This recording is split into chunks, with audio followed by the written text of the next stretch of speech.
while walking in. How many of you were surprised by the thing that nobody knew about your partner? You were surprised that they told you what they told you? If they're willing to share it, that's good. But so the whole point to that exercise is we're all just regular people. We're all just getting to know each other. We're all in the business together. Nobody's going to bite your head off. Nobody's going to look at you funny because you asked them their name. That's no different out there in the world. If you can just get in the habit of smiling, looking people in the eye, hi, what's your name? My name's this. Tell me about yourself. What is it that you do? You know, just, it's conversation. And that's the core thing that you do to build this business. All right. What doesn't anybody know about you? I rarely wear matching socks.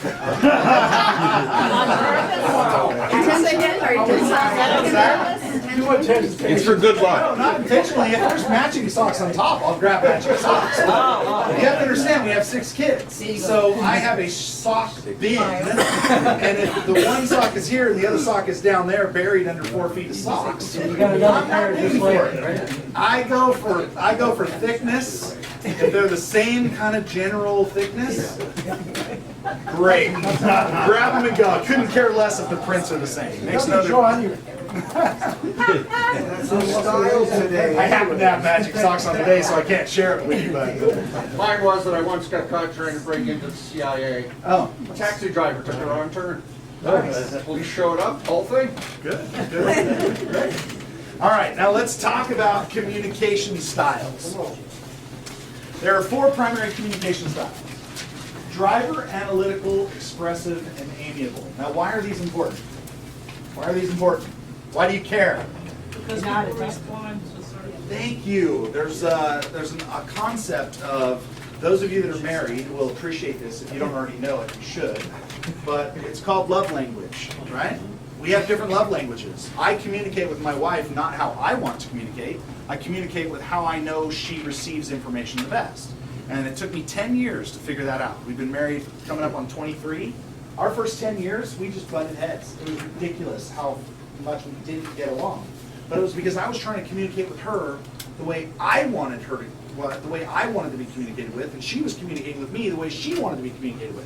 When I finally figured that out and I started communicating with her in her love language, it was like I was married to a different person, right? Because then she started communicating with me how I needed, and that's when we had 6 more kids. No.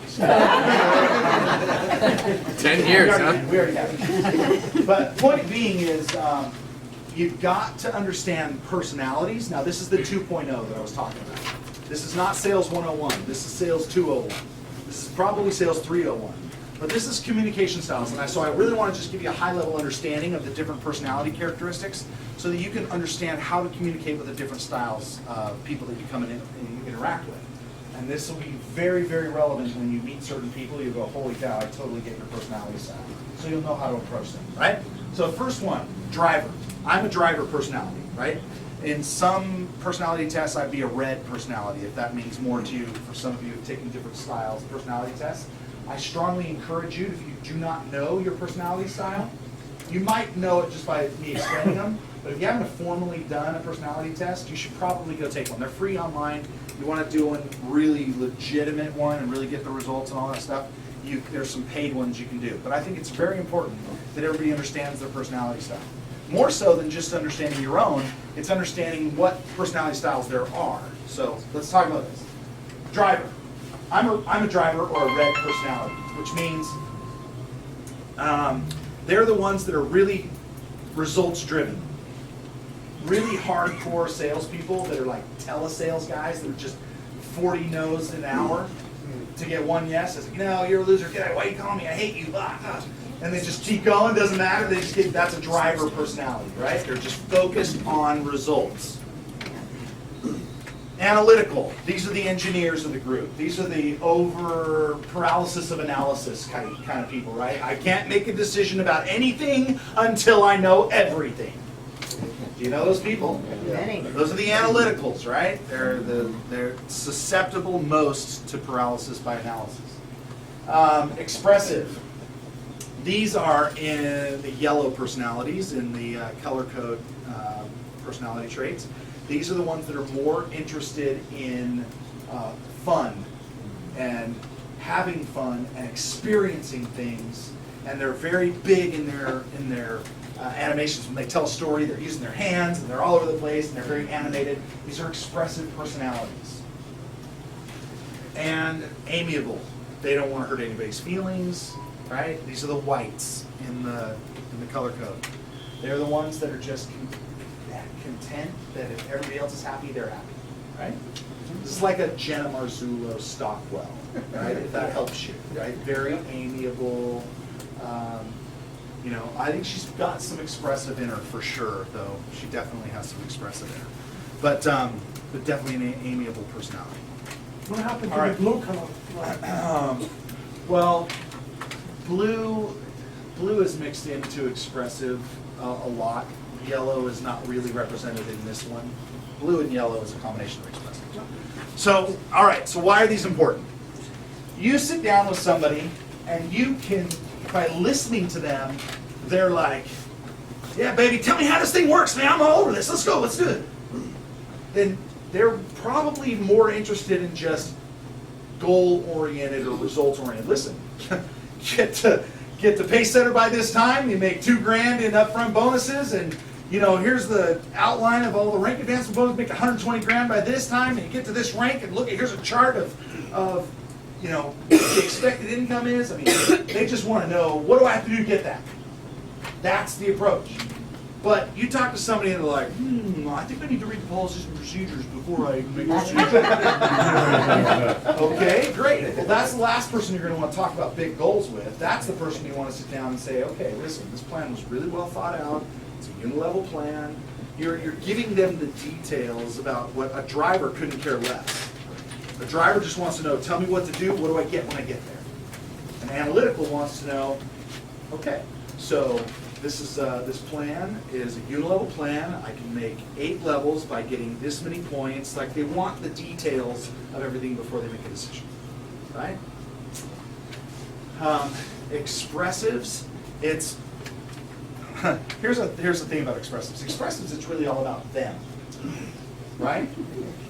So I think Barron used a great example of this. If somebody's, you come into work and you're late because your cat died, and you tell your boss, hey, my cat died. That's why I'm late. I'm so sorry. The expressive boss, if the boss has an expressive personality, they're going to be like, sorry to hear that. Okay, so when are you going to get such and such and such done, right? It's about them. It's about you still fulfilling your responsibility. Where an amiable boss would be like, oh, I'm so sorry to hear that your cat, that's so bad, take the rest of the day off, you know, that kind of thing. So you have to understand that when you're communicating with people, understanding their personality styles is helpful for you to sell or to close them. Okay, any thoughts, any questions about personality traits? This just helps you position your talking points when you understand their personality. So just as you're talking to people, kind of slightly bucket them into, okay, I think this guy's pretty amiable.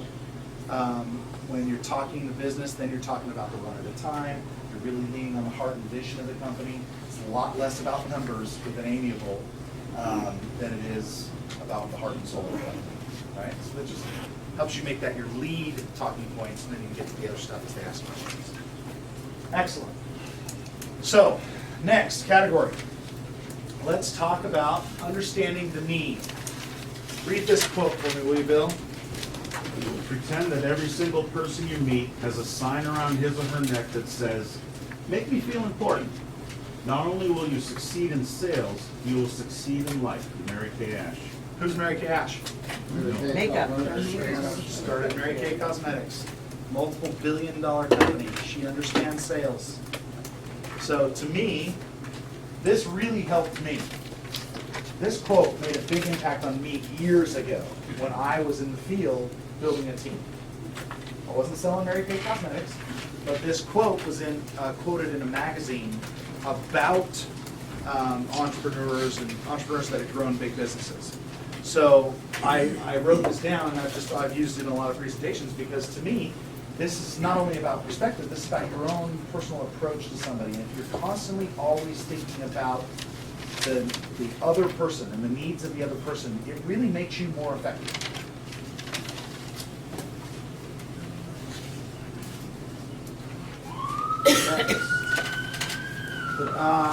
Most people think selling is the same as talking.